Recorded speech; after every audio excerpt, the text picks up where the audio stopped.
Time యూపీఎస్సీకి tuitions only in Tirumala IAS institute Chaitanyapuri. Call చేసి ఇప్పుడే జాయిన్ అవ్వండి. జమ్మూ కాశ్మీర్లో ఉగ్రదాడులు సృష్టించిన భీభత్సం తెల్లటి మంచు ప్రాంతంపై ఎర్రటి రక్తాన్ని పరిచింది. టూరిస్టుల రాకతో అప్పటి వరకు ఆహ్లాదకరంగా ఉన్న ఆ ప్రాంతం ఉగ్రవాదులు కురిపించిన బుల్లెట్ల శబ్దాలకు వణికిపోయింది. ఐడీ కార్డులు పరిశీలించి వద్దన్నా వదలకుండా వెంటాడి చంపేశారు. దీంతో అనంతనాగ్ జిల్లాలో ఉగ్రదాడికి పాల్పడిన ముష్కర్లను గుర్తించే పనిలో నిఘా వర్గాలు నిమగ్నమయ్యాయి. అందులో భాగంగా 3 ఉగ్రవాదులు ఊహా చిత్రాలను విడుదల చేశారు.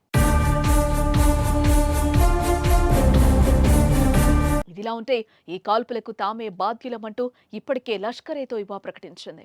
ఆ సంస్థ top commander Saifullah Kasuri alias Khalid ఈ ఘటనకు ప్రధాన సూత్రధారి అని నిఘా వర్గాలు స్పష్టం చేశాయి. అలాగే రావల్కోట్లోని ఇద్దరు వ్యక్తులతో ఈ ఘటనకు ప్రమేయం ఉందని వెల్లడించాయి. ఆ దిశగా నిఘా వర్గాలు తమ దర్యాప్తును ముమ్మరం చేశాయి.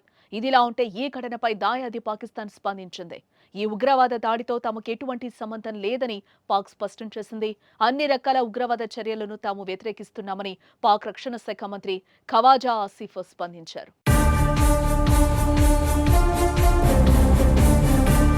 మరోవైపు ఈ ఘటనపై సమాచారం అందగానే విదేశీ పర్యటనలో భాగంగా దుబాయ్లో ఉన్న ప్రధాని మోదీ కేంద్ర హోంశాఖ మంత్రి అమిత్ షాను అప్రమత్తం చేశారు.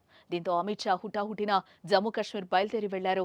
అనంతరం స్థానిక భద్రతపై జమ్మూ కాశ్మీర్ లెఫ్టినెంట్ గవర్నర్ మనోజ్ సిన్హాతో పాటు సీఎం ఒమర్ అబ్దుల్లాతో సమీక్షించారు. అలాగే ఈ దాడికి పాల్పడిన ఉగ్రవాదుల ఏరివేతకు యుద్ధ ప్రాతిపదికన చర్యలు చేపట్టాలని ఉన్నతాధికారులను ఆయన ఆదేశించారు. ఇంకోవైపు విదేశీ పర్యటనను అర్ధాంతరంగా ముగించుకొని ప్రధాని మోదీ స్వదేశానికి తిరిగొచ్చారు. అనంతరం జమ్మూ కాశ్మీర్ భద్రతపై జాతీయ భద్రతా సలహాదారు అజిత్ దోవల్తో పాటు విదేశీ వ్యవహారాల శాఖ మంత్రి జైశంకర్తో మోదీ అత్యవసరంగా సమావేశమయ్యారు.